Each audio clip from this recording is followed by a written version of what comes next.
राधा वल्लभ श्री हरिवंश।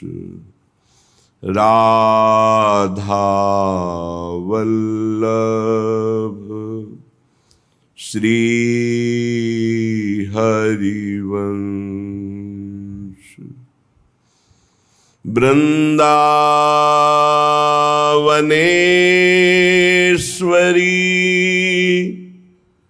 तवैव पदारविन्दम्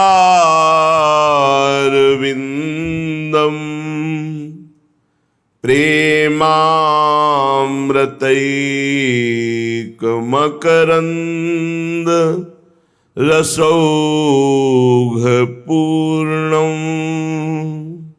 हृद्यर्पितं मधुपते स्मरतापमुग्रं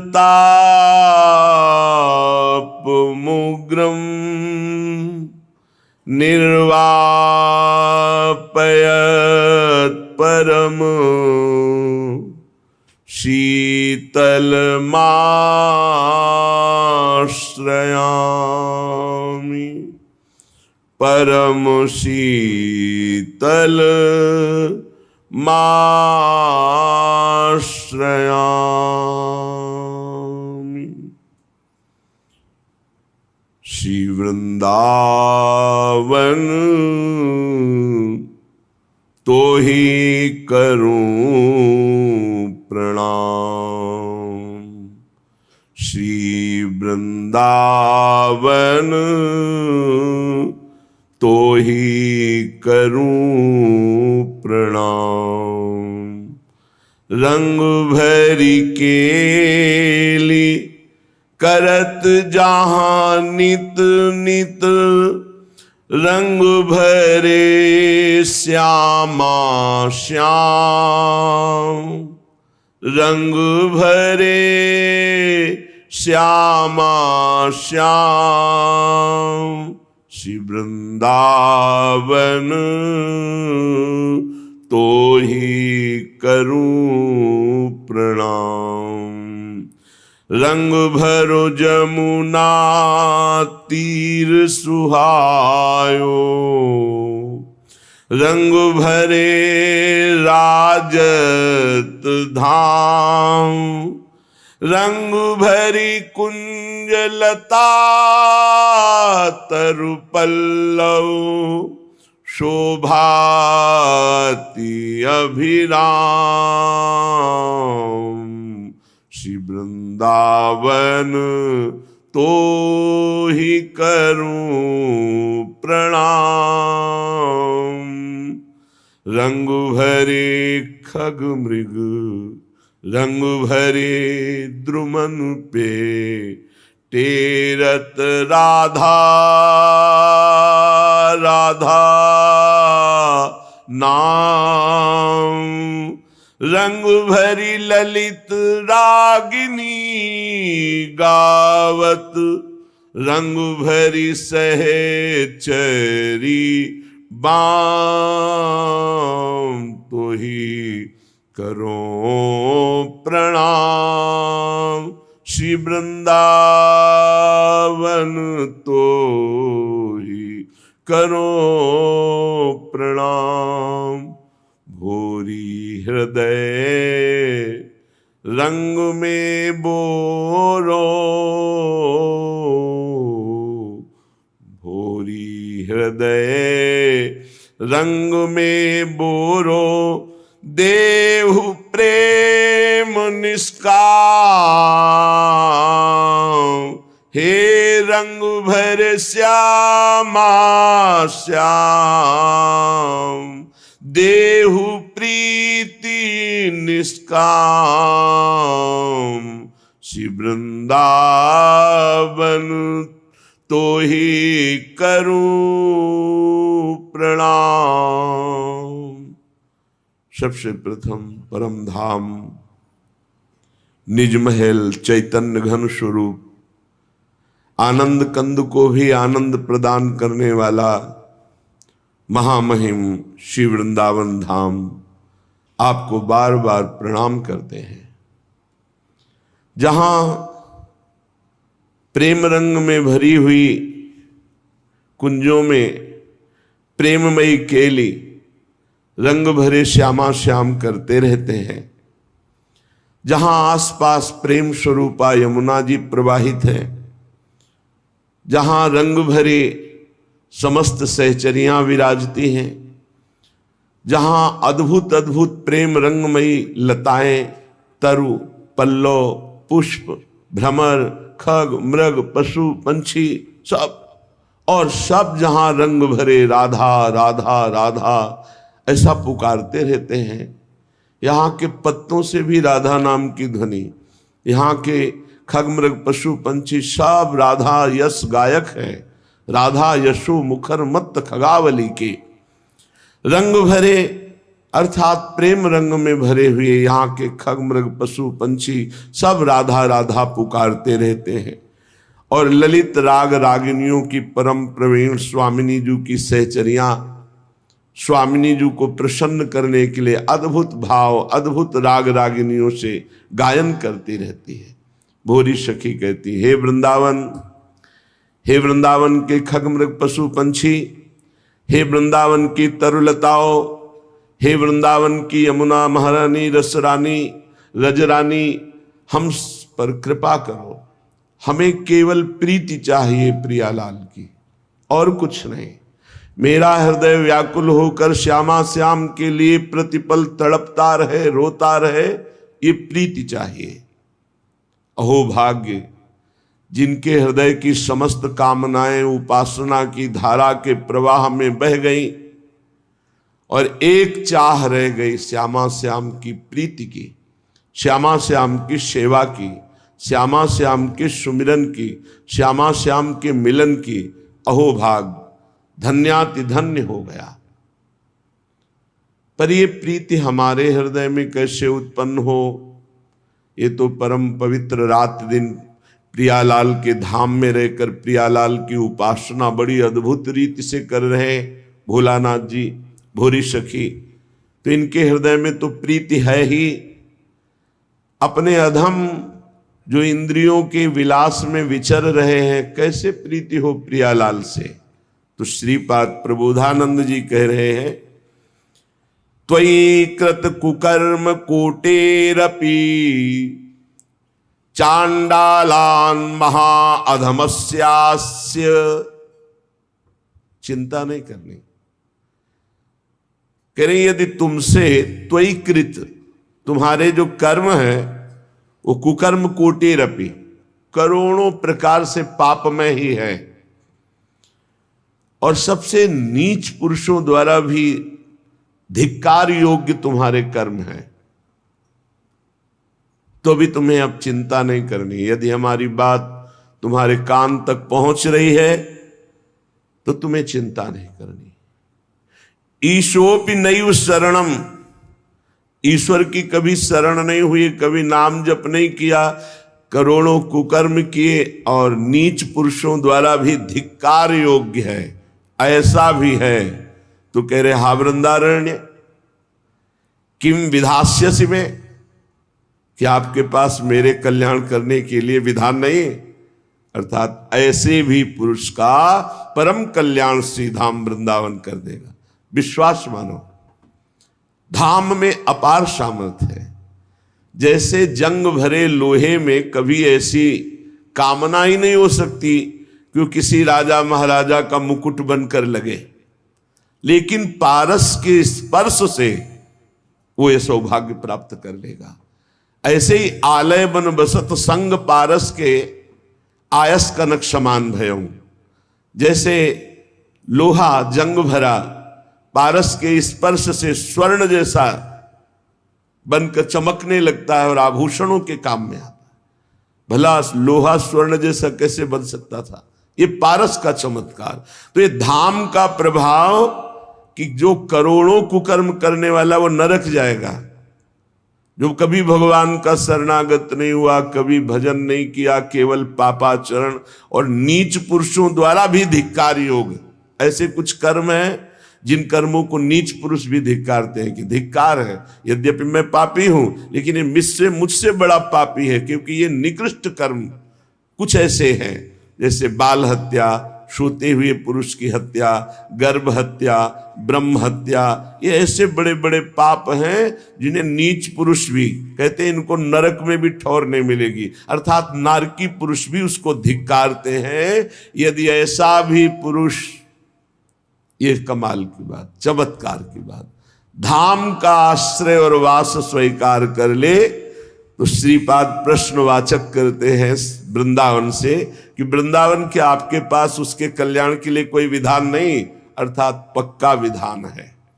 धाम के वास मात्र से पहाड़ के पहाड़ पाप ऐसे भस्म होते हैं जैसे एक दिया सलाई लगा दे तो पहाड़ लगा हो रुई का तो वो भस्म हो जाता है। ऐसे धाम के वास से, धाम चिदानंद है, कोई जड़ देश नहीं है, ये चिदानंद है। जैसे प्रिया प्रीतम वैसे ही धाम, वैसे ही सहचरियां, वैसे ही लता खगमृग पशु पंछी यमुना जी सब ये चिदानंद वपु। अति दुर्लभ पद आसा वासाय साहितु दुर्घटा त्वयि में। यह सुनकर अब मेरे हृदय में दुर्लभ आशा जागृत हो गई, क्या अखंड वृंदावन वास करूंगा। जब ये महिमा सुनी कि इंद्रियां जिसकी पापाचरण रत हैं, मन भी पापाचरण रत है, ऐसे गंदे आचरण की नीच पुरुष भी धिक्कार दे, कभी ईश्वर की शरण में नहीं हुआ, कभी चर्चा नहीं सुनी, कभी नाम जप नहीं किया, अगर ऐसा पुरुष भी वृंदावन वास करे अखंड, तो वृंदावन धाम उसे परम पद प्रदान कर देगा, इसमें कोई संशय नहीं। तो कह रहे हैं अति दुर्लभ पद आशा। अब हमारे हृदय में एक दुर्लभ आशा जागृत हो गई है कि मैं अखंड वृंदावन वासी बनूं, पर शाही तू दुर्घटा त्वयि में, किंतु मेरे जैसे के लिए तो बड़ा दुर्लभ है वृंदावन वास, क्योंकि न इंद्रियां पवित्र है, न मन पवित्र है, न व्यवस्था है। कैसे हो? कृत सर्वेंद्री शत्रुरहा, मेरी इंद्रियां ही मेरी दुश्मन है, मेरा मन ही मेरे दुश्मन है, गलत फंसा रहे हैं, गलत आचरण करवा रहे हैं। तो वृंदारण्य किम नुमे भविता, क्या वृंदावन मेरी आशा पूर्ण नहीं करेगा? मैं वृंदावन की शरण में हूं, अब तो वृंदावन ही मेरी आशा पूर्ण करेगा। सच्ची मानो, एक होता है व्यवस्था से वृंदावन वास, एक होता है वृंदावन की व्यवस्था से वृंदावन वास। बस केवल वृंदावन का आश्रय, तो आप देखो ये वृंदावन की व्यवस्था है, ये वृंदावन की व्यवस्था है। अगर अपनी व्यवस्था से रहते तो कितना बड़ा कर लेते, और वृंदावन की व्यवस्था से रहे तो देखो कैसे रख रहे। कोई भी ये मत सोचो कि मेरे पास व्यवस्था नहीं है तो वृंदावन कैसे व्यवस्था करेगा, जैसे हमारी की ऐसे करेगा, पक्का मान लो। पर भरोसा दृढ़, परीक्षा में पक्का। परीक्षा क्या? अब प्राण त्याग देंगे लेकिन वृंदावन नहीं छोड़ेंगे। संपूर्णता, जोर से हाथ पकड़ लिया कि अब तुम जाने की सोचोगे भी तो हम तुम्हें नहीं जाने देंगे, ऐसे वृंदावन प्रकटता है। ये कोई ना सोचे कि हमारी व्यवस्था नहीं तो वृंदावन कैसे बात। जिनके पास व्यवस्था है उनसे बढ़िया व्यवस्था वृंदावन करेगा। बस धैर्य रखो। किसान भी फसल बोता है तो 6 महीने में तैयार होती, सिंचाई और सब मेहनत कर। आप धैर्य रखो, थोड़ा ठोकरें खाओ, फुटपाथ का सेवन करो, इधर उधर जैसे समय व्यतीत करो, रो हा वृंदावन। फिर जिस दिन सुन लेगा वृंदावन, वो ऐसी भारी व्यवस्था करेगा, कोई त्रिभुवन में नहीं कर सकता ऐसी व्यवस्था। क्या? शरीरवास की व्यवस्था, भजन की व्यवस्था, प्रियालाल के मिलन की व्यवस्था, प्रियालाल के समीप पहुंचाने की व्यवस्था, अनंत जन्मों की बिगड़ी बना देता है श्री धाम वृंदावन। बड़ा कृपालु है। चलते हैं श्रीमद् भागवत, जो भगवान का वाङ्मय स्वरूप है। सवेद धातु पदवीं परस्य दुरंत वीर्यस्य रथांग पाणे यो मायया संततयानुवृत्त्या भजेत तत्पाद सरोज गंधम।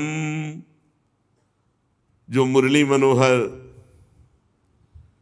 भगवान श्री कृष्ण का आश्रय ले लेता है, अनंत शक्ति अनंत पराक्रम सावेद धातु पदवीं परस्य दुरंत वीर्यस्य रथांग पाणे।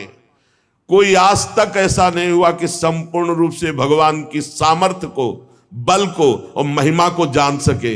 इसीलिए वेद भी स्वयं नेति नेति कहते हैं, नाइति, इतना ही नहीं है। इसीलिए भगवान अनंत महिमा में जो उनका ज्ञान, जो वैराग्य, जो बल, जो ऐश्वर्य, जो प्रेम, वो आज तक कोई था नहीं पा पाया।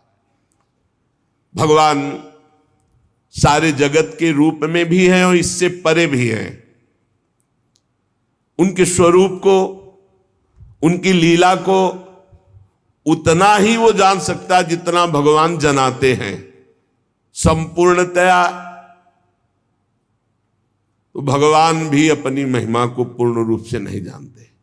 जैसे नाम की महिमा के लिए कहा गया, कहूं कहां लगी नाम बड़ाई, राम न सकत नाम गुण गाई।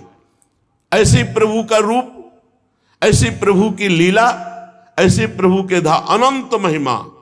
स्वयं भगवान ही तो शेष जी के रूप में है। अनंत महिमाशाली भगवान शेष ही है भगवान, और महिमा 2000 जिह्वा से वर्णन करते रहते, पार नहीं पाते। स्वयं भगवान की ही बुद्धि शक्ति से तो सरस्वती जी प्रकट हुई, लेकिन वो भी महिमा का पार नहीं पाती। स्वयं भगवान ही अपौरुषेय वेद के रूप में प्रकट हुए, पर वेद भी नेति नेति कह रहे अनंत महिमा श्री भगवान की है। जो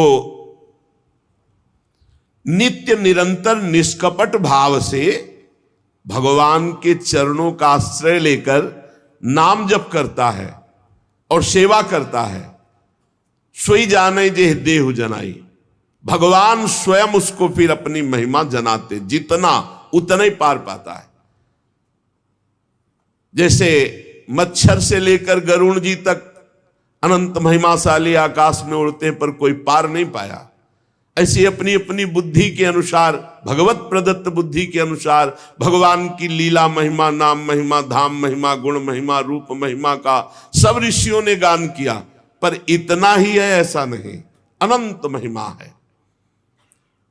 ध्यान देने योग्य बात है, जो नित्य निरंतर निष्कपट भाव से भगवान का नाम जप करता है, भगवान के चरणों का आश्रय लेकर उनकी सेवा भावना में, वो धन्य धन्य हो जाता है। अनंत महिमा, अनंत पराक्रम, अनंत ज्ञान, अनंत प्रेम, ऐसे भगवान उसके अधीन हो जाते हैं जो निष्कपट भाव से, मोहि कपट छल छिद्र न भावा, निष्कपट भाव से भगवान के लिए भगवान का भजन करना, इसे निष्कपट भाव कहते हैं। सरल शब्दों में, भगवान से कुछ चाहना ये अलग बात हो गई, भगवान को चाहना ये अलग बात हो गई। भगवान के लिए भगवान का भजन करना, भजन के लिए भजन करना, भजन किए बिना जिया नहीं जाता, भजन किए बिना रह नहीं सकते, ये है निष्कपट भाव का भजन। भगवान के चरणों का आश्रय, निष्कपट भाव से निरंतर नाम जप और उनकी सेवा, इससे भगवान अधीन हो जाते हैं, अनंत महिमाशाली। सूत जी महाराज कह रहे, शौनकादि ऋषियों, आप लोग बड़े सौभाग्यशाली हैं, धन्य हैं, क्योंकि मानव जीवन विघ्न बाधाओं से भरा हुआ है। आज तुम मस्ती कर लो, कल मस्ती करने लायक नहीं रहोगे, ना शरीर रहेगा, ना समय रहेगा, ना व्यवस्था रहेगी। बड़ा विचित्र है, बड़ा विचित्र। ये मानव जीवन संघर्ष, विपत्ति, अपमान, दुख, दुविधा से भरा हुआ है। संसार में तुम्हें दुख, दुविधा, संघर्ष से केवल एक बचा सकते हैं, भगवान श्री कृष्ण। क्योंकि उन्हीं से ये प्रचंड माया शक्तिशाली है, उन्हीं की शक्ति से। तो जो अनिर्वचनीय प्रेम भगवान से प्राप्त हो गया तो ना दुख, ना दुविधा, ना संघर्ष, ना विपत्ति, सब आनंदमय हो जाता है। पर ये प्रेम नाम जापक, भगवद आश्रित, भगवत सेवा परायण, उसी को प्राप्त होता है। 3 बातें खास: भगवान का आश्रय, नित्य निरंतर नाम जप और भगवत सेवा। बढ़िया बढ़िया आनंदमय जीवन हो जाएगा, परमानंदमय जीवन। फिर इस जन्म मरण रूपी संसार के भयंकर चक्र में तुम्हें नहीं आना पड़ेगा। सूत जी महाराज कह रहे, हे ऋषियों, आप बड़े सौभाग्यशाली हैं, आपका जीवन धन्य है। 3 बातें पकड़ लो, पकड़ लो। निष्कपट भाव से निरंतर भगवान नाम जप और दृढ़ भगवान के चरणों का भरोसा, और जो भी कर रहे हो ये भगवान की सेवा, अपने कर्तव्य को भगवान की सेवा, बढ़िया। उसे फिर इस संसार चक्र में, जन्म मरण के चक्र में नहीं आना पड़ता। बैठा लो हृदय में। हे ऋषियों, ऋग्वेदी शौनक जी और 88,000 ऋषि ये सब बैठे हुए। ये जो हम आपको सुना रहे हैं, ये भगवान श्री सुखदेव जी ने परीक्षित जी को सुनाया है। शौनक जी ने कहा, महाराज किस स्थान पर ये कथा श्री सुखदेव जी ने परीक्षित जी को सुनाई, कारण क्या था? मुनि श्रेष्ठ श्री कृष्ण द्वैपायन भगवान व्यासदेव जी ने इस परमहंस संहिता की रचना की।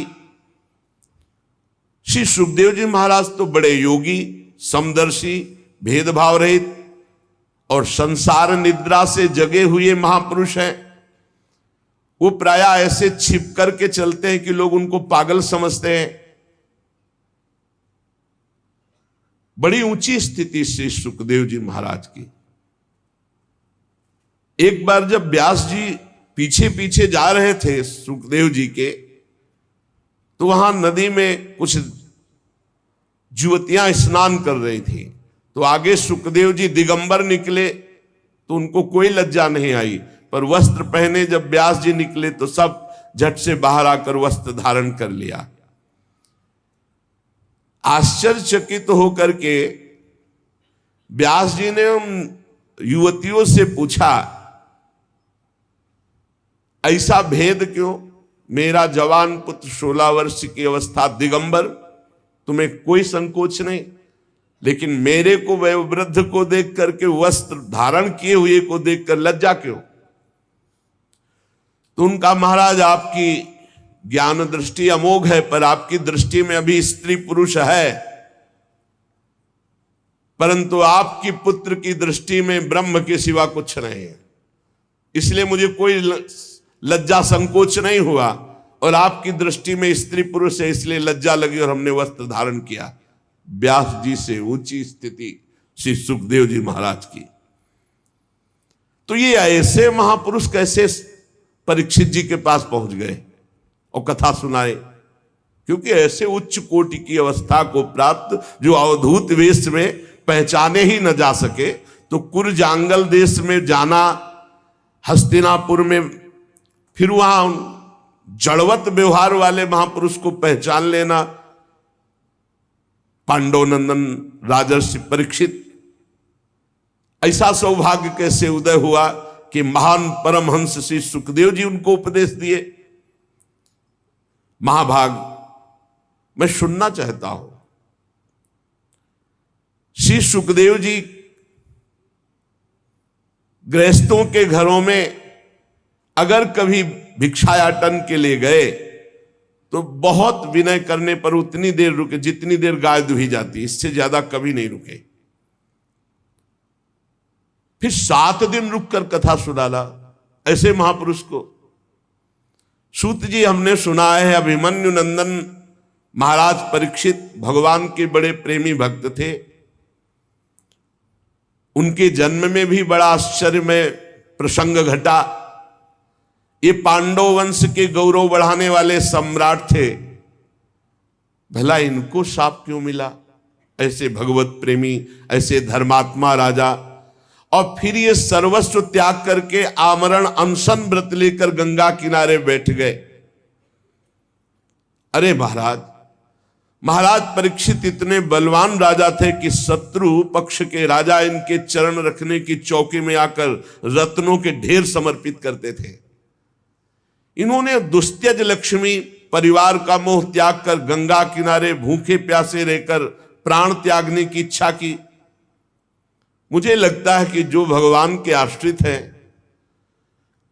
संसार के परम कल्याण अभ्युदय समृद्धि के लिए ही वो जीवन धारण करते हैं, उनका अपने शरीर से कोई स्वार्थ नहीं रहता, फिर वो शरीर त्याग की बात क्यों सोचे? ये मैं जानना चाहता हूं। सूत जी आपको वेदवाणी छोड़कर अन्य समस्त शास्त्रों का पूर्ण ज्ञान है,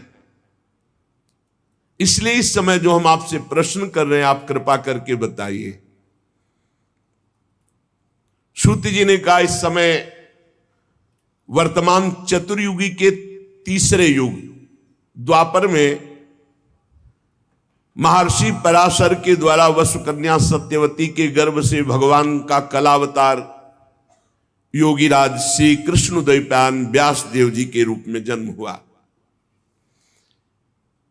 भगवान व्यास देव जी सूर्योदय के समय सरस्वती के पावन जल में स्नान करके फिर एकांत स्थान पर बैठे हुए थे। भगवान व्यास देव जी भूत भविष्य वर्तमान सब कुछ ऐसे देखते हैं वर्तमान की तरह, जैसे हथेली पे आंवला रखा हो चारों तरफ देख सके, ऐसे वो अनंत ब्रह्मांडों को देख सकते हैं।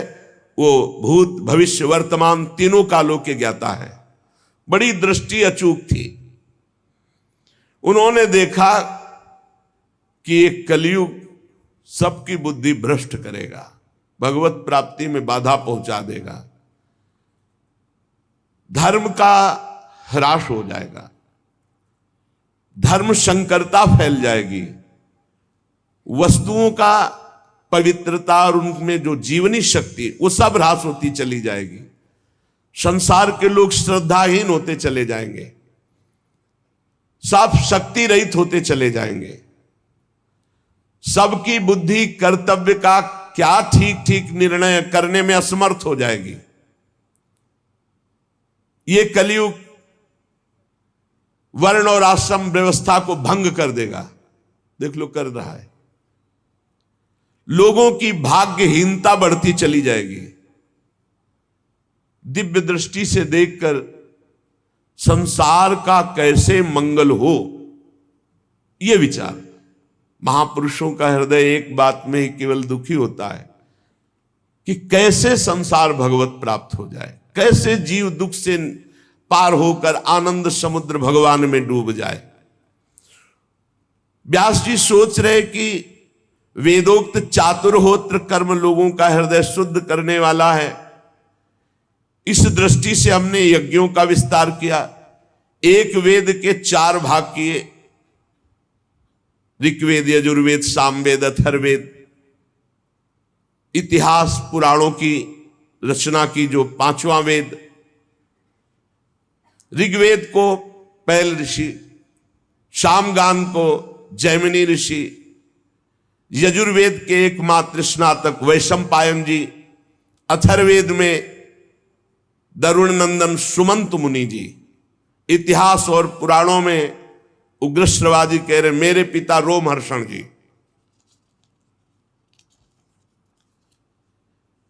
इन सब का मैंने विभाग किया। व्यासदेव जी सरस्वती नदी के किनारे बैठे चिंतित हो रहे हैं,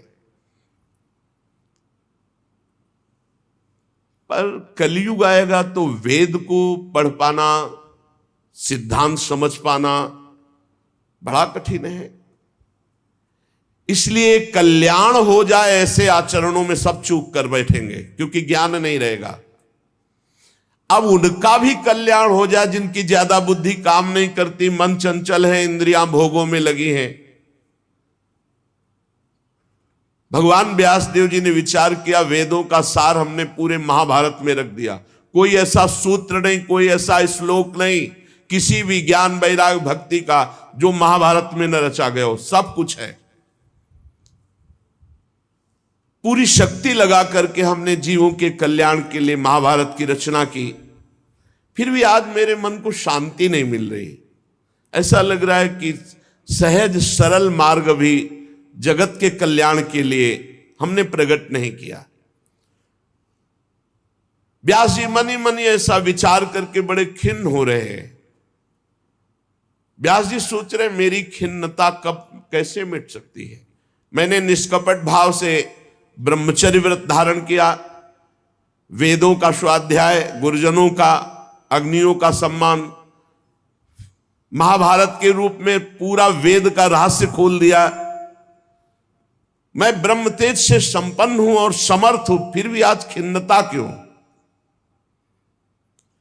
हमें लगता है कि भगवान को प्रिय, भगवान की प्राप्ति कराने वाला सहज सरल मार्ग हमने अभी प्रकाशित नहीं किया, इसलिए मेरा हृदय खिन्न हो रहा है। भगवान व्यास देव जी इस प्रकार जब खिन्न होकर सोच ही रहे थे, तेभी देखा वीणा की झनकार करते हुए नारायण नारायण देवर्षि नारद जी। देवर्षि नारद जी को आया देखकर व्यास जी खड़े हो गए और देवर्षि नारद जी का पूजन किया। सुखपूर्वक वीणा पाणी भगवान नारद जी को विराजमान किया, पूजन किया। व्यास जी की तरफ देखकर नारद जी ने कहा, व्यास जी आपका शरीर एवं मन दोनों कर्म और चिंतन से संतुष्ट है ना? आपके शरीर से कर्म और आपके मन से चिंतन दोनों सही है ना? क्योंकि आपका इस समय खिन्न अवस्था दिखाई दे रही, या आपका चिंतन या कर्म, इसी से खिन्नता उदासीनता होती है। दोनों सही है ना? आपकी तो जिज्ञासा पूर्ण हो चुकी, आप ब्रह्मबोध संपन्न महापुरुष हैं। आपने जगत कल्याण के लिए महाभारत की रचना की, वेद का विभाग किया, सब सूत्र खोल दिए महाभारत में। सनातन ब्रह्म तत्व को भी खूब विचारा है आपने, जाना है, अनुभव किया है। फिर आपका जो आज हम दर्शन कर रहे हैं ठीक नहीं लग रहा। ये अकृतार्थ पुरुष की तरह आप खिन्न क्यों दिखाई दे रहे हैं? व्यास जी ने कहा, आपने मेरे विषय में जैसा देखा ठीक वैसा ही मैं खिन्न हूं। मेरा हृदय संतुष्ट नहीं है सब करके, पता नहीं क्या कारण है। हे देवर्षि नारद, आपका ज्ञान अगाध है, आप साक्षात ब्रह्मा जी के मानस पुत्र हैं, इसलिए मैं आपसे अपनी खिन्नता का कारण जानना चाहता हूं। आप सूर्य की भांति तीनों लोकों में स्वच्छंद भ्रमण करते हैं, कहीं रोक टोक नहीं। योग बल से आप प्राणवायु के समान सबके भीतर अंतःकरणों में क्या हो रहा है ये जान सकते हैं, सबके साक्षी। योगानुष्ठान नियम द्वारा परब्रह्म और शब्द ब्रह्म दोनों की पूर्णता ये आप में है। इसलिए आप कृपा करके बताइए कि मेरा मन खिन्न क्यों है? भगवान व्यास जी ने कहा। नारद जी ने कहा, व्यास जी एक शब्द में बोल दूं? आपने बहुत घुमा घुमा कर सब चर्चाएं की, लेकिन सीधी भगवत प्राप्ति की, भगवान की चर्चा नहीं की। जो एक मात्र भगवान की चर्चा, जो भगवान की प्राप्ति करा दे। इसलिए भवतानुदित प्रायम यशो भगवतो अमलम ये नई वासौ न तुष्येत मन्ने तद दर्शनम खिन्नम। आपके दर्शन की खिन्नता का कारण मैंने जान लिया। आपने एकमात्र सहज ऐसा उपाय नहीं रचा जिससे भगवान की महामहिमा का गान करते हुए भगवत प्राप्ति हो जाए। आपने धर्म का, अर्थ का, काम का, मोक्ष का, सबका वर्णन किया, वेदांत मोक्ष का है। लेकिन श्री कृष्ण प्रेम प्राप्ति, श्री कृष्ण की सहज में प्राप्ति, ऐसी महिमा का वर्णन थोड़ा थोड़ा वर्णन सब है। महाराज जिस वाणी से, चाहे वो रस भाव अलंकार आदि से युक्त क्यों न हो, जगत को पावन करने वाले भगवान श्री कृष्ण का यश गान नहीं होता, वो वाणी अपवित्र मानी जाती है, वो सुनने योग्य नहीं है। मानसरोवर के कमनी कमल वन में विहार करने वाले हंसों की भांति भगवत धाम में विहार करने वाले भगवत चरणारविंदाश्रित परमहंस कभी ऐसी वाणी नहीं सुनते। इसके विपरीत, जिसमें सुंदर रचना भी नहीं है, दूषित शब्द भी है, परंतु जिसका प्रत्येक शब्द भगवान श्री कृष्ण से जुड़ता है, वह वाणी जिसके कान में पड़ेगी सारे पापों का नाश कर देगी। क्योंकि संत पुरुष ऐसी ही वाणी का आदर करते हैं, श्रवण करते हैं, गान करते हैं, कीर्तन करते हैं। जिस निर्मल ज्ञान का आपने वर्णन किया, जिससे मोक्ष की प्राप्ति हो जाती है, यदि भगवान से प्रेम न हो, भगवान की प्रेम लक्षणा भक्ति उदित न हो, तो वो ज्ञान किस काम का। गोस्वामी जी ने भी कहा है, जोग कुजोग ज्ञान अज्ञानू, जहां नहीं राम प्रेम पर धानु। महाराज जो साधन सिद्धि दोनों दशाओं में अमंगल रूप है, वो कामना काम्य कर्म, जो भगवान को अर्पण नहीं किया गया, ऐसा निष्काम कर्म, ये सब व्यर्थ है, भगवान से संबंधित। महाभाग व्यास जी, आपकी दृष्टि अमोघ है, आपकी कीर्ति पवित्र है, आप सत्यपरायण दृढ़ व्रत हैं, इसलिए आप संपूर्ण जीवों को कैसे बंधन मुक्त किया जाए, इसलिए खिन्न है। वो होगा केवल अचिंत शक्ति भगवान श्री कृष्ण के लीला चरित्रों का गायन और श्रवण करने से। जो मनुष्य भगवान के नाम और रूप लीला गुण धाम के सिवा और कुछ बोलना चाहता है, उसी समय माया उसे फांस लेती है। सेवक जी महाराज कह रहे हैं, तब सुख हरिवंश गुण नाम रसना रटत, और बहुवचन अति दुख दानी। हानि हरिवंश के नाम अंतर परे, लाभ हरिवंश उच्चरत बानी। उसी समय दुख घेर लेगा जब भगवत चर्चा के सिवा प्रपंच की बात करोगे, फंसा लेगा। कोई न कोई अपराध वाणी का बन जाएगा, किसी की निंदा, किसी की अवहेलना। देवर्षि नारद जी कहते, जब कोई मनुष्य भगवान की चर्चा के सिवा और कुछ बोलने की इच्छा करता है, उसी समय भगवान की माया उसको चक्कर में फंसा लेती है, उसकी बुद्धि अपवित्र हो जाती है। जैसे हवा के झकोरों से डगमगाती हुई डोंगी को कहीं भी ठहरने का ठौर नहीं मिलता, ऐसे भगवत विमुख बुद्धि चंचल होकर माया में भ्रमित हो जाती, उसे कहीं ठौर नहीं मिलता। भगवान अनंत, कोई विचारवान विवेकी पुरुष संसार की वार्ता छोड़कर भगवान की चर्चा करता है, संसार की बातें सुनना बंद करके भगवान की बातें सुनता है, और वो परमानंद का अनुभव करता है। इसलिए जगत के कल्याण के लिए अब आप भगवान की लीलाओं का गायन कीजिए। बड़ी जोर की बात देवर्षि नारद जी यहां कह रहे, त्यक्त्वा स्वधर्मम चरणाम्बुजम हरे, भजन पक्कोथ पते ततो यदि। बहुत जोर की बात है।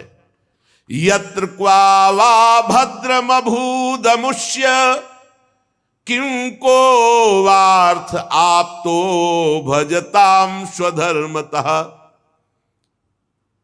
जो अपने धर्म का त्याग करके भगवान की शरण में हुआ, मर गया, कोई भजन साधन नहीं बना। जैसे आज सुना आपने, और शाम तक शरीर पूरा हो गया, कोई भजन साधन नहीं बना। भजन न तो परिपक्व हुआ न साधन बना, तो बोले क्या उसका मंगल हो सकता है? अभी कोई साधना नहीं बनी, कोई भजन परिपक्व नहीं हुआ, क्या मंगल हो सकता है? नहीं, इतने मात्र से भगवत प्राप्ति, भगवान की शरण में हुए। त्यक्त्वा स्वधर्मम चरणाम्बुजम हरेर। ये बात समझना होगा कि अब तो सर्वधर्मान परित्यज्य मामेकम शरणम व्रज। जो भगवान ने आदेश किया अब मैं वही स्वीकार करता हूं। त्यक्त्वा स्वधर्मम चरणाम्बुजम हरेर, ये अंदर की बात है। आज सत्संग सुना और मन में निश्चय किया कि अब सब धर्म कर्म भगवान के लिए, अब तो मेरे जीवन का एकमात्र लक्ष्य श्री कृष्ण चंद्र, और मर गया। कोई साधन भजन नहीं हुआ। भजन न पक्कोथ पते ततो यदि, न भजन हुआ न कोई परिपक्व अवस्था आई तो क्या होगा? यत्र क्वा वा भद्र मभूदमुष्य, क्या उसका मंगल हो सकता है? बोले कदापि नहीं। सीधे शरणागति का फल, सीधे शरण की प्राप्ति। और जो धर्मानुष्ठान खूब कर रहा है, भगवान की शरण में नहीं, भगवान का भजन नहीं करता, तो बोले क्या कभी उसका मंगल हो सकता है? नहीं। क्यों? ऐसे ऐसे अपराध बन जाएंगे। मान लो एक वैष्णव निंदा बन गई तो पूरे जीवन का स्वधर्मानुष्ठान सब चाट लिया। साधु अवज्ञा तुरंत भवानी, कर कल्याण अखिल के हागी। भक्तन निंदा अति बुरी भूल करे, जिनको किए सुकृत बहु जन्म के क्षण में दारे खोए। कौन सा लाभ मिल जाएगा यदि हरि से विमुख होकर धर्मानुष्ठान करता है और हरि के शरणागत हो गया, सब धर्मों को भगवान के चरणों में समर्पित कर दिया और शरीर छूट गया, कोई भजन परिपक्व नहीं हुआ, तो भी उसे भगवत प्राप्ति होगी, क्योंकि वो भगवान की शरण में। त्यक्त्वा स्वधर्मम चरणाम्बुजम हरेर, भजन न पक्कोथ पते ततो यदि। पक्का नहीं हुआ, सिद्ध नहीं हुआ, कुछ नहीं, शरीर छूटा भगवान को। क्यों? भगवान की शरण में था।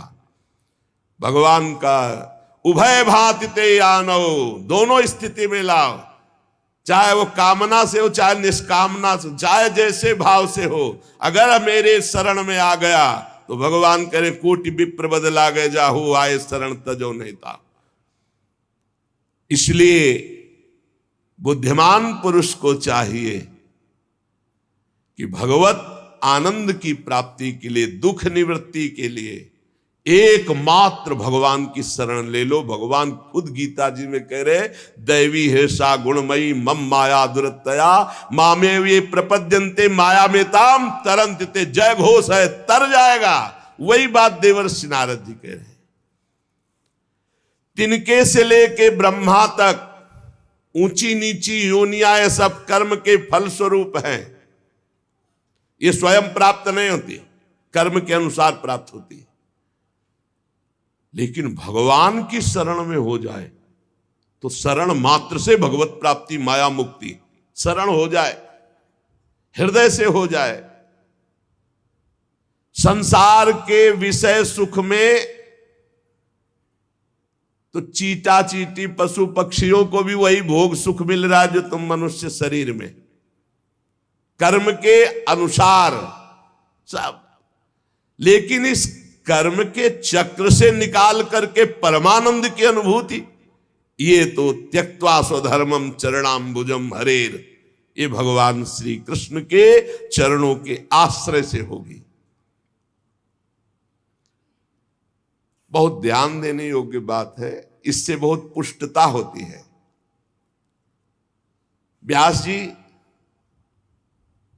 भगवान श्री कृष्ण के चरणों का आश्रय ले लिया, शरणागत हो गया वो जन, पर उसमें बुरा भाव अंदर अभी है। बहुत बहुत जोर की बात है,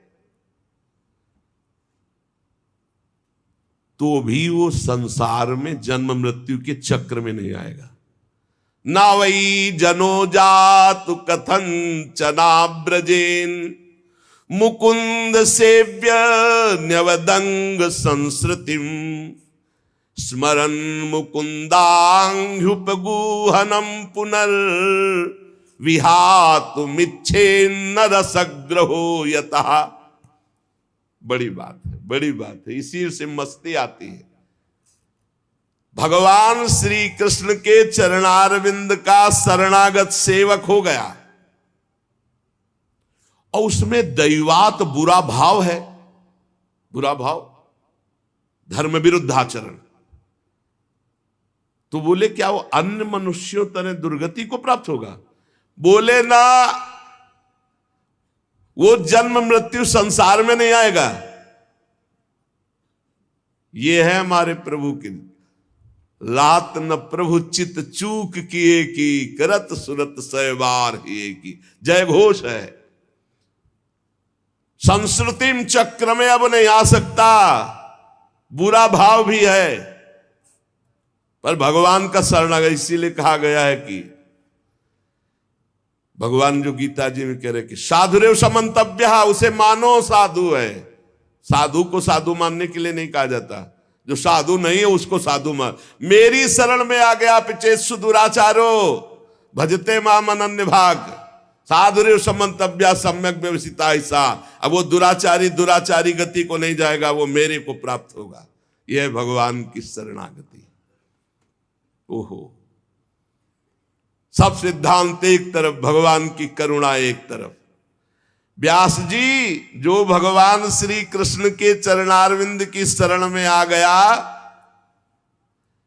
दैवात का भी बुरा भाव उसके अंदर है, तो वो जन्म मृत्यु संसार चक्र में नहीं आएगा। बुरा होते हुए भी वो भगवान को प्राप्त हो जाएगा।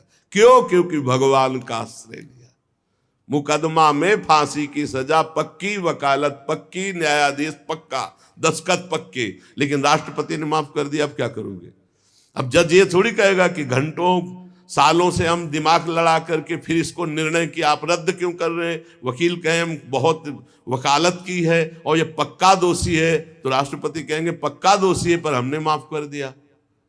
अहम त्वाम सर्व पापेभ्यो मोक्षयिष्यामि मा शुचा, ये हमारे अखिल कोटि ब्रह्मांडों के अधिपति बोल रहे हैं। सर्वधर्मान परित्यज्य माम एकम शरणम व्रज। छाती फूल जाती है बात सुनकर। नहीं तो एक एक कर्म का बहुत बड़ा बड़ा हिसाब है। यहां कह रहे व्यास जी जो भगवान श्री कृष्ण के चरणारविंद की शरणागति स्वीकार कर ली, उसमें दैवात बुरा भाव, दैव कहते प्रारब्ध, प्रारब्ध के अनुसार बुरा भाव, तो क्या वो जन्म मृत्यु संसार चक्र में आएगा? कभी नहीं। जीत गए हम जीत गए। इसीलिए कहते हैं भगवत प्राप्ति को समझो आप। जिसने भगवान के चरण कमलों का एक बार आश्रय ले लिया, फिर भगवान उसे कभी नहीं छोड़ते। ये मंगल बात। और जिसे चस्का लग गया भगवान के भजन का, भगवान की लीला कथा सुनने का, उसको कल्याण की फिक्र नहीं। कल्याण तो उसका हो गया जो बुरा भाव वाला भी है, लेकिन भगवान का शरण आश्रय ले लिया। अपिचेत्सु दुराचारो, कैसा मंगल भगवान की शरणागति है। मैंने तो आपको इशारा बताया है, आप तो खुद सब कुछ जानते हैं। देवर्षि नारद जी कह रहे हैं व्यास जी आप अपनी अमोघ दृष्टि का प्रयोग कीजिए। आप भगवान पुरुषोत्तम के कलावतार हैं। आपने अजन्मा होकर यह जन्म धारण किया है जगत मंगल के लिए।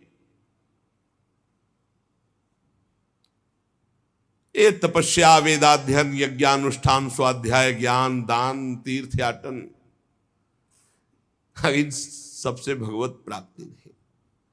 श्री कृष्ण लीला गुणों का गायन करके, श्री कृष्ण की शरणागत होकर श्री कृष्ण का नाम जप, ये भगवत प्राप्ति कराएगा।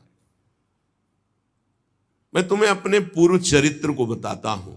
देवर्षि नारद जी कहते हैं ये पिछले कल्प की बात है, युग की नहीं, कल्प की बात है। मुझे तीनों काल का ज्ञान है।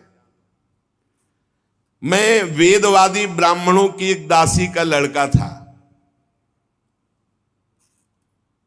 ये पहले बहुत सुंदर गंधर्व थे, उपबर्हण, जो देवर्षि नारद जी अपनी कथा सुना रहे कि मैं पूर्व जन्म में दासी पुत्र था, उसके पहले उपबर्हण नाम के गंधर्व थे और बहुत ही सुंदर थे।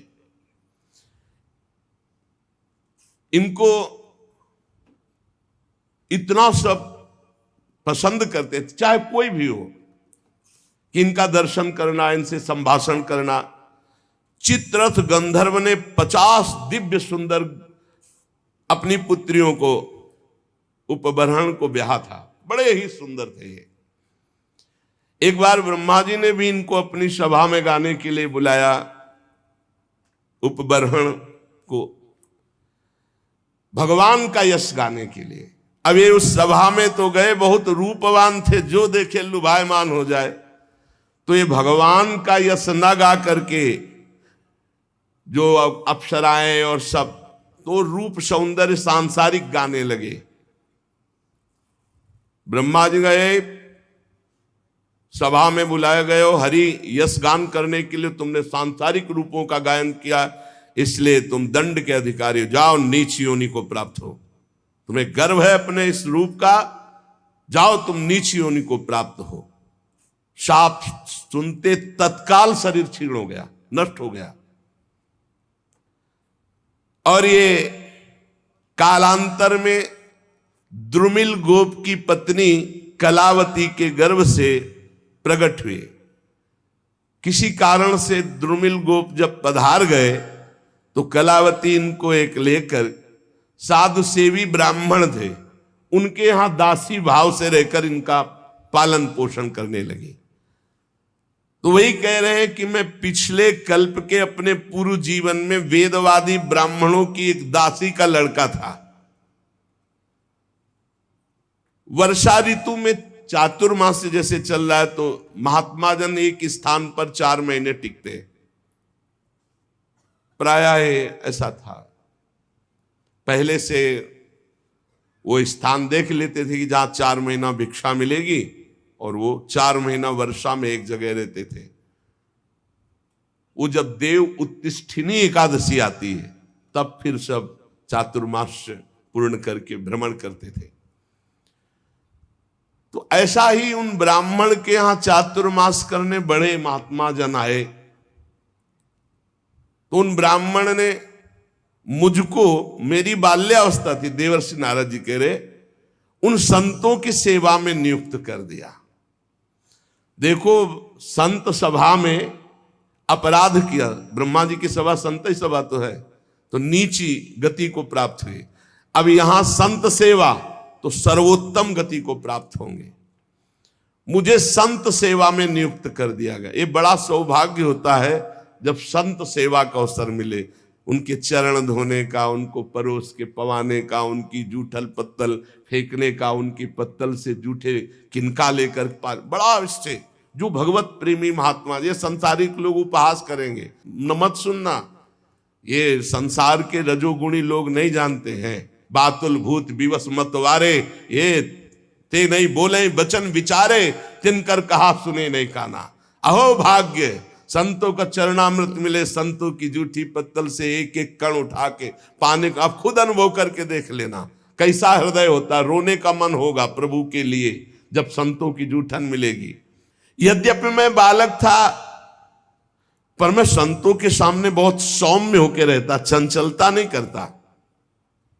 बालक था इसलिए हमारी इंद्रिय विषय भोग संबंधी कोई चेष्टा ही नहीं थी, और खेल कूद में मेरी रति नहीं थी।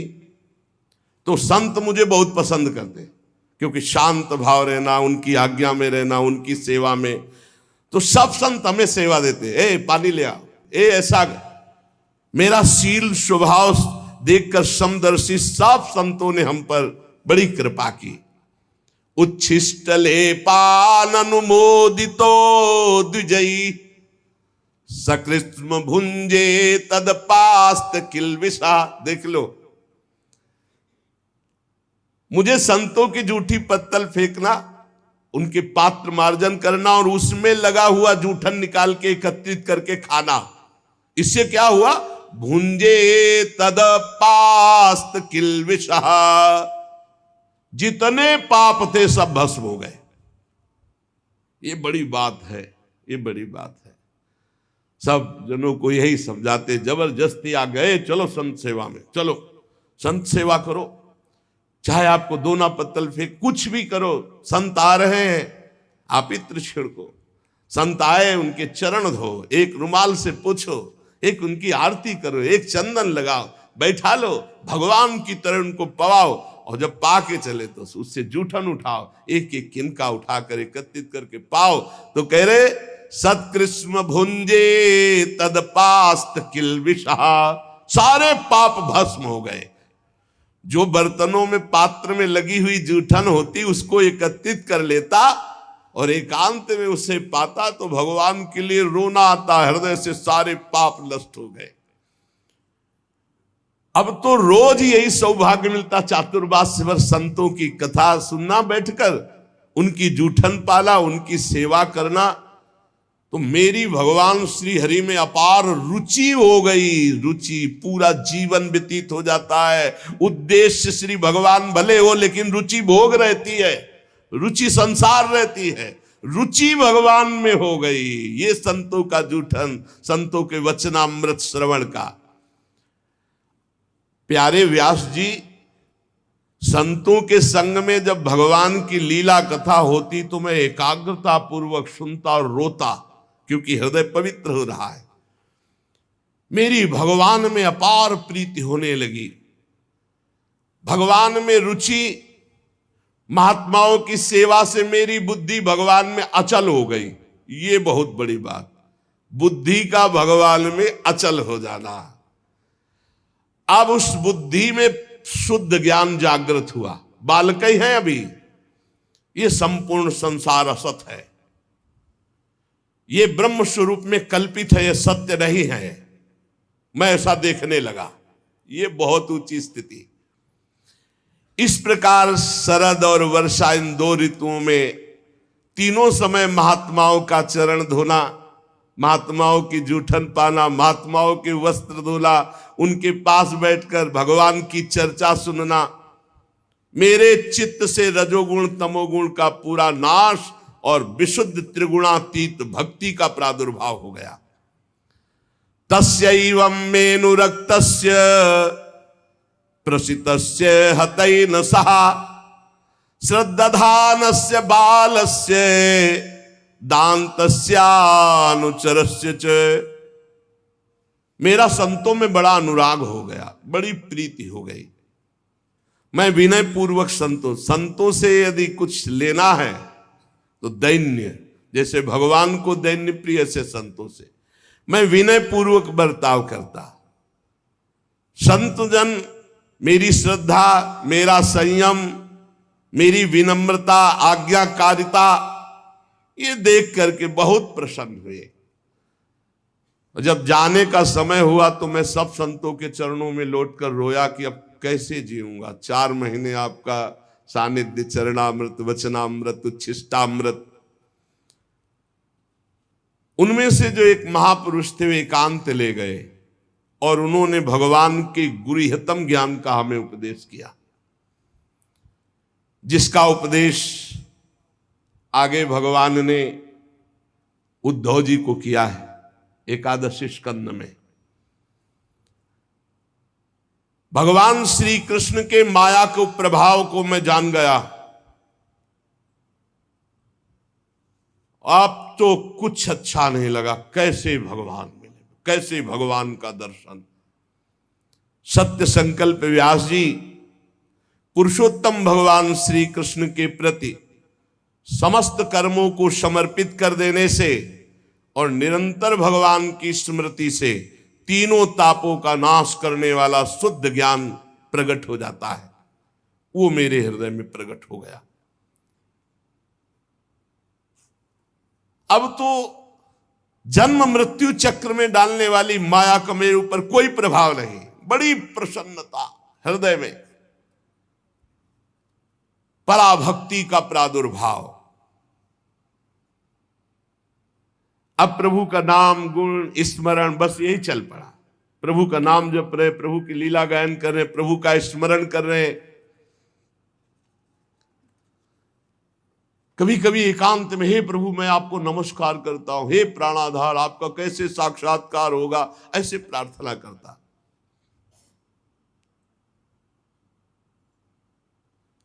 अब मुझे संतों की कृपा से ब्रह्म ज्ञान और पराभक्ति भाव रूपा दोनों का परिचय प्राप्त हो गया था। व्यास जी ने कहा, नारद जी जब वो ज्ञानोपदेश देने वाले महात्मा जन चले गए तब फिर आपने क्या किया? उस समय आपकी अवस्था तो बहुत छोटी थी,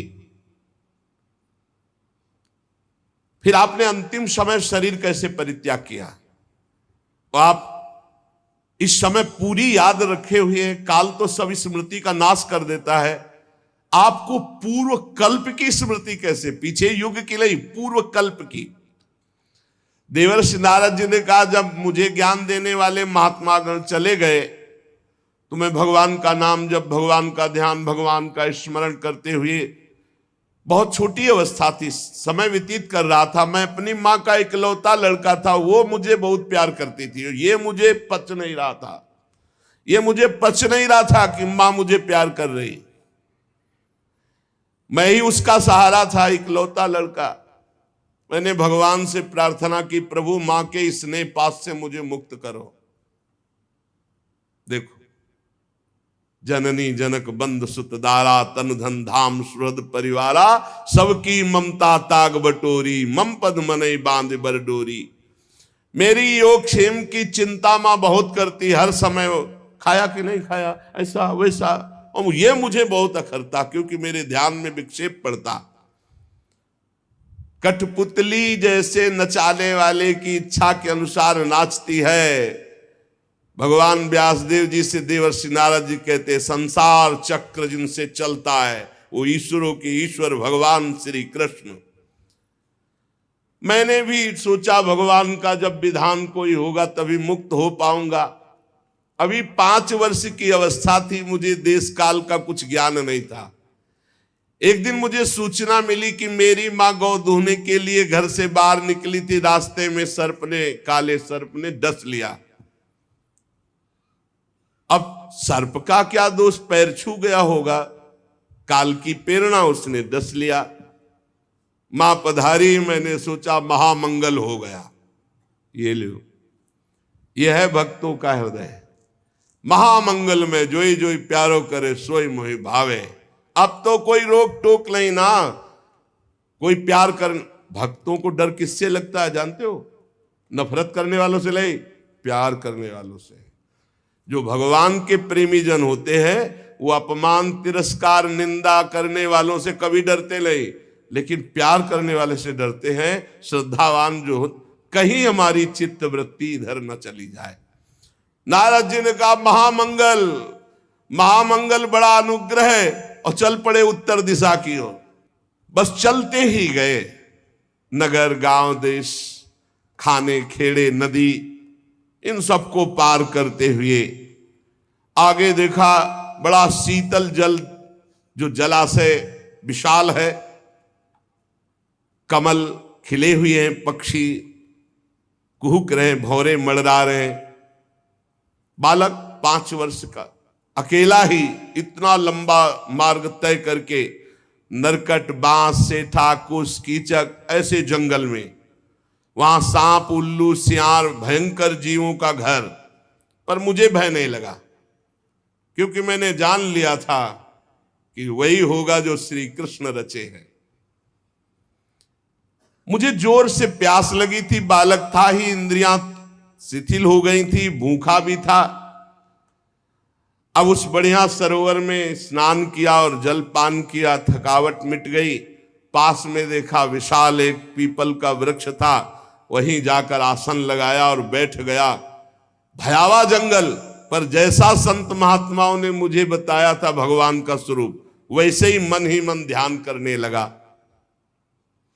एकांत भक्ति भाव, वशीकृत चित्त द्वारा जे भी आर्त भाव से भगवान को पुकारा, मेरे नेत्रों में आंसू, शरीर में रोमांच और भाव में भगवान प्रकट हो गए। भगवान ये व्यास जी उस समय मुझे कैसे तुम्हें बतावें जो आनंद प्रकट हुआ भगवान के प्रकट होने पर। रोम रोम पुलकित हो गया, हृदय शीतल शांत हो गया, आनंद की बाढ़ आ गई और मुझे तनिक भी ध्यान नहीं रहा मैं कौन हूं, कहां हूं, कैसा हूं। भगवान का ऐसा सुंदर रूप, मेरा मन लुभायमान हो गया। बस अभी आनंद ले ही रहा था कि सहसा रूप अंतर ध्यान हो गया। अब तो आसन से उठ खड़ा हुआ, विकल हो गया, चिल्ला चिल्ला कर रोने लगा। बहुत बार आसन लगाया, ध्यान धरने की चेष्टा की, पर वो रूप नहीं आया। बार बार विकल होकर भगवान को पुकारा, अब इस रूप के बिना मैं जी नहीं सकता। अतृप्त हो गया, अशांति बढ़ गई, कैसे प्रभु का रूप अब दोबारा देखे। वन में भटकने लगा तो आकाशवाणी हुई, खेद है, इस जन्म में अब तुम दोबारा दर्शन नहीं कर सकते। अध कचरे योगी को मेरा दर्शन असंभव। ये मैंने तुम्हारा चित्त लुभायमान करने के लिए अपनी तरफ से दर्शन दिया है। ऐ निष्पाप बालक, तुम बस इसी रूप का ध्यान करते हुए निरंतर मेरा नाम जप कर और शरीर की आयु पूरी होने का इंतजार कर। अब तुझे कोई वासना नहीं फंसा पाएगी। अल्पकाल में संत सेवा से तुम्हारी चित्तवृत्ति परम पवित्र हो गई, इसीलिए संत सेवा से प्रभावित होकर मैंने तुम्हें दर्शन दिया, ये तुम्हें लुभायमान करने के लिए। अब तुम्हारा यह शरीर जब छूटेगा तो तुम मेरे दिव्य पार्षद देवर्षि नारद के रूप में जन्मोगे, प्रकट होगे। ये भगवान ने कहा। तुम्हारा दृढ़ निश्चय कभी नहीं टूटेगा। सृष्टि का प्रलय हो जाने पर भी तुम्हें एक एक बात की स्मृति रहेगी। मैं हर समय तुम्हें देख रहा हूं, तुम निश्चिंत रहना, बस मेरे ध्यान में, मेरे भजन में शरीर छोड़ो और आओ, मैं दिव्य पार्षद रूप तुम्हें प्रदान करूंगा। मैंने आकाशवाणी जिस दिशा से हुई थी झुककर प्रणाम किया। बस लज्जा संकोच छोड़कर भगवान के नाम का कीर्तन करता हुआ समय व्यतीत करता, कब शरीर छूटे। स्पृहा, मद, मत्सर ये सब नष्ट हो चुके थे। अब तो काल की प्रतीक्षा करता हुआ केवल विचरण करता। भगवान की कृपा से मेरा हृदय कृष्ण प्रेम से भर गया। जैसे बिजली कौंधती ऐसे अचानक मृत्यु आई और मेरे शरीर को नष्ट कर दिया। जे भी शरीर नष्ट हुआ तो सीधे भगवान के समीप गया और भगवान ने मुझे दिव्य चिदानंदमय देवर्षि नारद शरीर दिया। ये पांच भौतिक नहीं है, ये चिदानंद है। त्रिभुवन में कहीं भी वायु के समान देवर्षि नारद जी जाते और कभी मृत्यु नहीं होनी। प्रारब्ध कर्म पांच भौतिक शरीर में होते हैं, चिदानंद में नहीं। सबको चिदानंद मिलता है जो भगवान के निजन होते हैं, जैसे दास्य, सख्य, वात्सल्य, गोपी, सहचरी, ये सब चिदानंद स्वरूप। जब भगवान नारायण कारणों प्रणयकालीन समुद्र के जल में शयन करते हैं, उस समय भगवान ब्रह्मा जी सारी सृष्टि को समेट के, जैसे दुकानदार अपनी पूरी दुकान को समेट के घर जाता है, ऐसे सब समेट के भगवान की श्वास के साथ उनके उदर में जाके पूरी सृष्टि लेके शयन करते हैं। 1000 चतुर्युगी बीत जाने पर जब ब्रह्मा जी जगते तब सृष्टि करने के लिए तीनों लोकों के जीव सब बाहर आ जाते हैं। फिर दुकान फैला दी। ये ऐसे ही चल रहा है। मैं भगवान की कृपा से बैकुंठ से लेकर अनंत जितनी रचना है सब में बिना रोक टोक के विचरण करता हूं। मेरा कभी एक क्षण के लिए भी भगवान का भजन नहीं छूटता। और भगवान ने मुझे अपने कर कमल से स्वर ब्रह्म ये वीणा दी है, और इस वीणा में सा रे गा मा पा ध नी, सा सडज, र ऋषभ, गा गांधार, मा मध्यम, पा पंचम, धा धैवत, और ना निषाद, ये सातों स्वर, सातों राग, ये सब विराजमान है इस वीणा में। षडज, ऋषभ, गांधार, मध्यम, पंचम, धैवत, निषाद, सा रे गा मा पा ध नि। ये विभूषित दिव्य वीणा है। इसमें मैं भगवान के नाम का और लीलाओं का गायन करता रहता हूं, और जब चाहता हूं उसी समय प्रभु प्रकट होकर मुझे दर्शन देते हैं। जब जब जहां पुकारा भगवान वहीं है। कैसा सौभाग्य ये भजन का फल। तुरंत बुलाने पर तुरंत आकर भगवान हमें दर्शन देते। देवर्षि नारद जी कहे तुरंत। आहूत यु में शीघ्रम दर्शनम याति चेतसी। हे कृष्ण, तो उसी समय, जिस समय पुकारा, तो कह रहे हैं आहूत यु में शीघ्रम दर्शनम याति चेतसी। उसी समय शीघ्रता पूर्वक भगवान आते हैं। जिन लोगों का चित्त निरंतर विषय भोगों की कामना से आतुर हो रहा है, उनके लिए बात समझना भी बड़ा कठिन होगा। लेकिन यदि वो भी नाम जप करने लगे, भगवान की लीलाओं का गायन करे, तो मेरा अपना अनुभव है कि इसी से उनको भगवत प्राप्ति हो जाएगी। ये काम और चोट, लोभ की, मोह की, क्रोध की, ऐसी बार बार दे रहे हृदय में। भगवान के नाम जप से और लीला गायन से जैसी शांति मिलती, वैसी किसी और साधना से नहीं। बार बार इस बात को पकड़ लो। यम नियम आदि योग मार्गों से वैसी शांति नहीं मिलती। व्यास जी, आप निष्पाप हैं। आपने मुझसे जो कुछ पूछा था वो अपने जन्म और साधन का रहस्य और आपकी आत्मतुष्टि का उपाय मैंने बतला दिया। श्री सूत जी कहते हैं, शौनकादि ऋषियों, देवर्षि नारद जी व्यास जी से इस प्रकार कहकर जाने की अनुमति ली और वीणा में तान छेड़ते हुए, स्वच्छंद विचरण करते हुए भगवान का नाम गुण। नारद जी हर समय भगवान का नाम, वो धन्य भाग है उस महाभागवत को जिसकी जिह्वा पे नाम चल रहा है।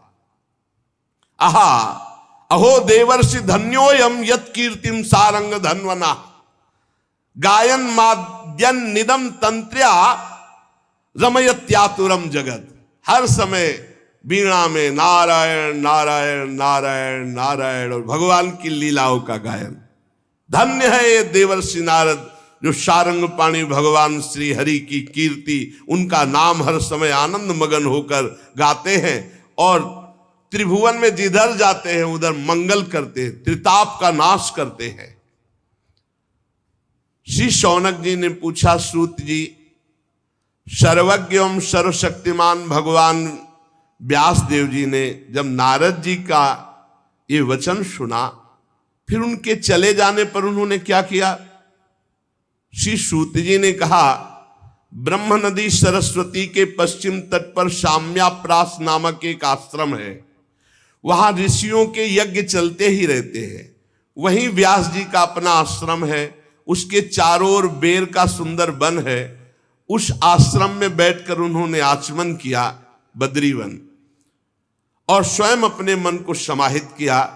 उन्होंने भक्ति योग के द्वारा अपने मन को पूर्णतया एकाग्र और निर्मल करके आदि पुरुष परमात्मा और उनके आश्रय में रहने वाली माया को देखा, जिस माया से मोहित होकर ये जीव तीनों गुणों से अतीत होने पर भी अपने को त्रिगुणात्मक मान लेता है और इस मान्यता के कारण भारी दुख भोगता है, जन्म मरण आदि। इस अनर्थों की शांति का साक्षात साधन है केवल भगवान का निरंतर चिंतन। पकड़ो, संपूर्ण माया से बचने का एकमात्र उपाय है निरंतर भगवान का भजन, निरंतर चिंतन। परंतु संसार के लोग इस बात को नहीं जानते हैं। यही कारण है कि उनकी दुर्गति होती है। बात पकड़ लो। इसीलिए बहुत सरल भावों से भगवान की महिमा, भगवान के सिद्धांत जिसमें भरे पड़े हैं, ऐसे श्रीमद् भागवत की संहिता की रचना की भगवान व्यास देव जी ने। इसके श्रवण मात्र से पुरुषोत्तम भगवान श्री कृष्ण के प्रति परम प्रेममयी भक्ति हो जाती है। जो निरंतर भगवान की भक्ति से हृदय भरा रहता है, उसका परिचय होता है कि निरंतर भगवत स्मरण परायण। भक्ति का क्या स्वरूप है? देवर्षि नारद जी ने बताया। तदर्पिता अखिलाचारिता तद्स्मरणेन परम व्याकुलते थे। हर समय भगवान के स्मरण में इतना मगन है कि स्मरण छूटने का आभास मात्र हो जाए तो परम व्याकुल हो जाए, और हर आचरण भगवान को समर्पित। यही परम भक्ति योग है।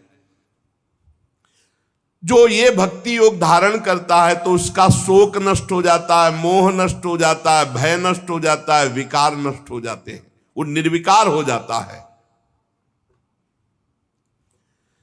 इस महान भागवत संहिता को अपने प्रिय श्री सुखदेव जी को पढ़ा, क्योंकि यही अधिकारी दिखाई दिए भगवान व्यासदेव जी को। शौनक जी ने पूछा, सुखदेव जी तो अत्यंत निवृत्ति परायण है, वो आत्मा में रमण करते रहते हैं, उनको पढ़ने लिखने का ग्रंथ अभ्यास का कैसे भाव आ गया? 18,000 श्लोक पढ़े कैसे? वो तो अपने स्वरूप में रमण करते हैं। श्री सूत जी ने कहा, जो लोग वास्तविक ज्ञानी हैं, जिनकी अविद्या की गांठ खुल गई है, ऐसे आत्माराम पुरुष भी भगवान श्री कृष्ण की हेतु रहित भक्ति किया करते हैं, क्योंकि भगवान के गुण ही ऐसे हैं। भगवान के गुण बड़े बड़े सिद्ध आत्मारामों को भी आकर्षित कर लेते हैं। श्री सुखदेव जी तो भगवान के भक्तों के अत्यंत प्रिय और स्वयं भगवान वेदव्यास के पुत्र हैं। भगवान के गुणों ने उनके हृदय को अपनी ओर खींच लिया और वो विवश होकर के श्रीमद् भागवत का अध्ययन किया। आपने प्रश्न किया था कि महाराज परीक्षित ने राज्य लक्ष्मी त्याग करके क्यों गंगा किनारे आमरण अनशन व्रत लिया। जिस समय महाभारत युद्ध में कौरव और पांडव दोनों पक्षों के बहुत से वीर वीर गति को प्राप्त हो चुके थे, भीमसेन की भयंकर गदा के प्रहार से दुर्योधन की जंघा टूट चुकी थी, तब अश्वत्थामा गया नजदीक और कहा, प्रिय मित्र, अब मैं तुम्हारा सेनापति हूं, तुम्हारी जरूर कमर टूट गई है, लेकिन तिलक करो, अब जितने बचे मैं पांडवों से सबका विनाश करूंगा। ऐसा ही हुआ।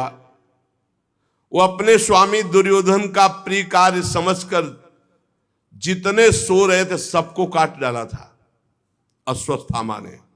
बहुत से वीर बचे थे, बहुत से वीरों को रात्रि में सोते समय सबको, धृष्टद्युम्न आदि सबको, और ये द्रौपदी के पुत्रों को पांडव समझकर काटा था। और ये भगवान ने बचाव पक्ष किया, पांडवों को उठा करके अपने शिविर की तरफ ले गए और वहां द्रौपदी के पुत्र सोए हुए थे, तो समझा कि ये पांचों पांडव, क्योंकि ज्यों के त्यों वैसे ही महारथी थे, ये सोते हुए सबको काट डाला। द्रौपदी के 5 पुत्रों के सिर काट करके दुर्योधन के पास लाया और कहा, मैं पांडवों का सर ले आया, देखो। तो उनका भीम का सर लाओ। तो भीम का सर, भीम के जो पुत्र थे उन 5 में उनका दिया, जे भी दबाया तो फट गया उनका। भीम का सर ऐसा नहीं होता। तब देखा कि ये तो पुत्र, अब तो कहा है तुमने तो हमारा सर्वनाश कर दिया, हमारे वंश का ही विनाश कर दिया।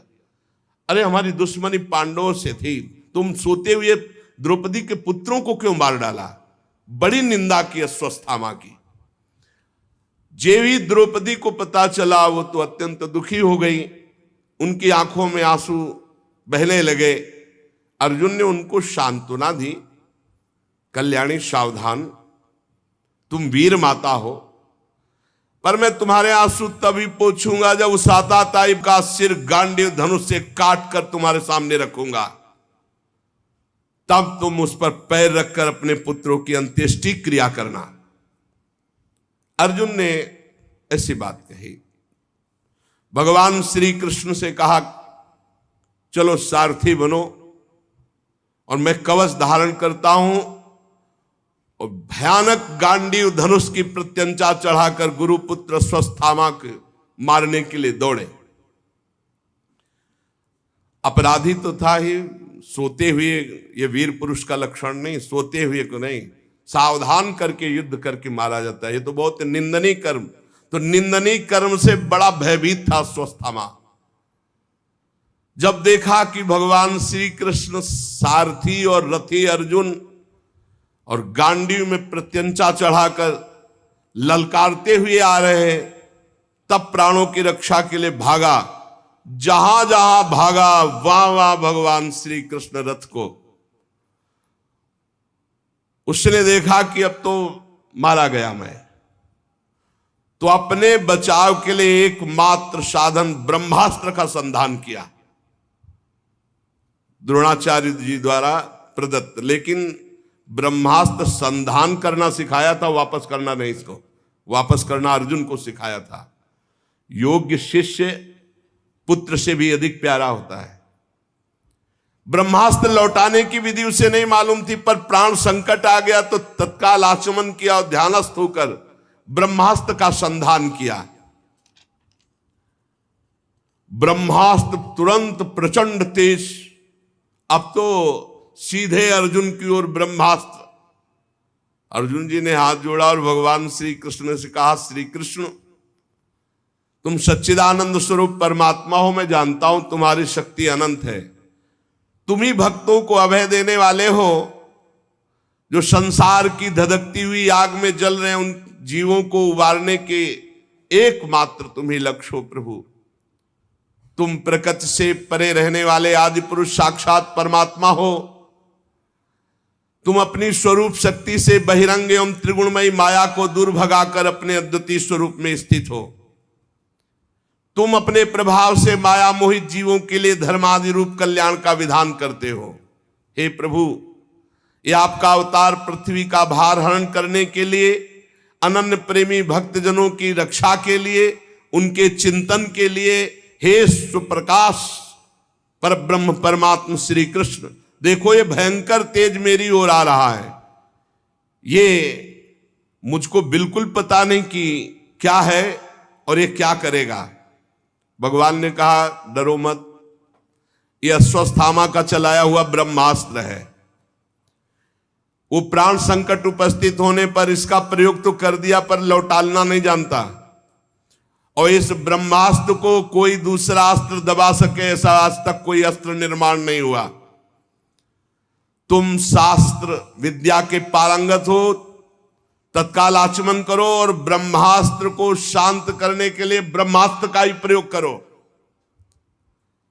अर्जुन विपक्षी वीरों के मारने में बड़े प्रवीण थे। भगवान की बात सुनकर आचमन किया और भगवान की 4 परिक्रमा की और ब्रह्मास्त्र के निवारण के लिए ब्रह्मास्त्र का ही संधान कर दिया। अब दोनों ब्रह्मास्त्र जब भयंकर प्रलयाग्नि प्रकट हो गई, जब दोनों ब्रह्मास्त्र टकराए, प्रजा जलने लगी। सबने समझा मानो प्रलयकालीन समय आ गया है। भगवान ने इशारा किया तो दोनों ब्रह्मास्त्र को शांत करके अर्जुन ने वापस कर लिया। क्योंकि अर्जुन को देखो, द्रोणाचार्य जी ने अश्वत्थामा को ये विद्या नहीं सिखाई, ये अर्जुन को सिखाई। फिर अर्जुन क्रोध से लाल होकर दौड़ पड़े और अश्वत्थामा को जाकर पकड़ लिया, जैसे कोई बलवान पशु को बांध लेता है, ऐसे बांध लिया और उठाकर लाए और रथ के पीछे के हिस्से में पटक दिया अश्वत्थामा को। भगवान श्री कृष्ण जी भी बहुत कुपित हो रहे थे। कहा, अर्जुन इसको छोड़ना बिल्कुल नहीं, इसने रात में सोए हुए निरपराध बालकों की भी हत्या की है। धर्मवेत्ता पुरुष, असावधान, मतवाले, पागल, सोए हुए बालक, स्त्री, शरणागत, रथहीन, पागल आदि को कभी नहीं मारते। महत अपराध है, ऐसा नहीं मारना चाहिए। और इसने वो सब कर डाला। ये दुष्ट है, क्रूर है। ये जीता रहेगा तो और भी महान पाप करेगा। मेरे सामने तुमने द्रौपदी से प्रतिज्ञा की थी कि जिसने तुम्हारे पुत्रों का वध किया उसका सिर उतार कर लाऊंगा। ये आताताई है, वध किया है, इसने अपने स्वामी दुर्योधन को भी दुख पहुंचाया। अर्जुन देख रहे थे कि भगवान बड़ी मुस्कुराहट के साथ आज्ञा दे रहे हैं, इसका मतलब कुछ रहस्य है। भगवान बार बार कह रहे हैं आताताई है, इसको मार डालो। भगवान रथ हाँक रहे, अर्जुन रथी पथ पे, पीछे अश्वत्थामा बंधा हुआ। अश्वत्थामा को पशु की तरह बांधकर निंदित कर्म करने से बहुत खिन्न उदास द्रौपदी जी ने जे ही ऐसा देखा तो उन्होंने कहा नहीं नहीं, हमारे गुरु पुत्र का ऐसा अपमान नहीं होना चाहिए। नमस्कार, अश्वत्थामा को प्रणाम किया और कहा तत्काल बंधन मुक्त करो। गुरु पुत्र का इस प्रकार अपमान बिल्कुल नहीं। हे अर्जुन, रहस्य सहित सारे धनुर्वेद, उनका उपसंहार जिन गुरुदेव ने दिया, वही गुरुदेव ही अपने आत्म पुत्र के रूप में विराजमान, हमको गुरु के समान इसका आदर करना है। द्रौपदी जी ने कहा नहीं नहीं, जैसे मैं आज दुखी हो रही हूं ऐसे इसकी मां कृपी भी दुखी होगी। मैं नहीं चाहूंगी, छोड़ दो इसे, छोड़ दो। आर्यपुत्र तुम धर्मज्ञ हो, गुरु वंश का कभी अपमान नहीं किया जाता। गुरु वंश की सदैव पूजा करनी चाहिए, चाहे जितना भारी पाप बन जाए, कभी दंड नहीं देना चाहिए, कभी व्यथा नहीं पहुंचानी चाहिए। मैं दुखी हो चुकी, अब मैं और किसी को दुखी नहीं करना चाहती। इसकी माता दुखी हो ये मैं नहीं चाहूंगी। जो उच्छृंखल बलवान से भी चाहे जितना बड़ा बलवान हो, यदि वो गुरुकुल का अपमान करता है, गुरु वंश का अपमान करता है, तो शोकाग्नि के द्वारा वह एक न एक दिन भस्म हो जाता है। द्रौपदी की बात धर्म और न्याय के अनुकूल थी, बिल्कुल कपट नहीं, करुणा और ममता से भरी थी। अतएव राजा युधिष्ठिर जी ने भी इन बातों का अनुमोदन किया। नकुल, सहदेव, सात्यकी, अर्जुन, भगवान श्री कृष्ण वहां उपस्थित सभी नर नारियों ने द्रौपदी की प्रशंसा की। भीमसेन ने कहा कि ये सब बातें एक तरफ रखो। जिसने सोते हुए बच्चों को काट डाला, ना अपने लिए ना अपने स्वामी के लिए, बल्कि व्यर्थ में मार डाला, तुम सब हटो, इसे घूंसे से मार डालता हूं अभी। भीमसेन ने, भगवान ने द्रौपदी की भी बात सुनी, भीमसेन की बात सुनी। अर्जुन की तरफ देख करके कहा, भगवान श्री कृष्ण बोले, अर्जुन मेरी दोनों आज्ञाओं का पालन करो। द्रौपदी की भी बात रह जाए और भीम की भी बात रह जाए। शास्त्र में दो आज्ञा है, आताताई को मार डालना चाहिए कोई भी हो, और एक आज्ञा है कि कितना भी पतित नीच हो पर ब्रह्म ऋषि की हत्या नहीं करनी चाहिए। मेरी आज्ञा का पालन करो। अर्जुन भगवान के हृदय की बात ताड़ गए, तलवार निकाली, वह अश्वत्थामा के सिर के बाल मूड़ दिए, ब्रह्ममणि थी उसको निकाल लिया। श्रीहीन तत्काल हो गया, ब्रह्म तेज रहित हो गया। रस्सी से उसके बंधन खोले और अपमानित करके निकाल दिया। जा, तुझे जीवन दान देते हैं। ये सबसे बड़ा अपमान मृत्यु तुल्य ही होता है। मूड़ देना, धन छीन लेना, कठोर वचन करके धक्का कर मारकर बाहर निकाल देना, यही मृत्यु तुल्य दंड भी है और मारा भी नहीं, दोनों बातें हो गई। अब अंत्येष्टि क्रिया अपने पुत्रों की पांडवों ने की, जलांजलि अर्पित की, गंगाजल में स्नान किया। भगवान श्री कृष्ण और धौम्यादि मुनियों ने पवित्र इतिहास सुनाकर उनको सांत्वना प्रदान की।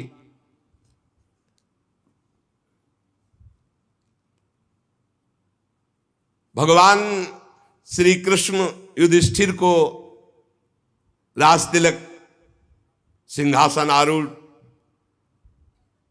सब काम ठीक अब हो गया।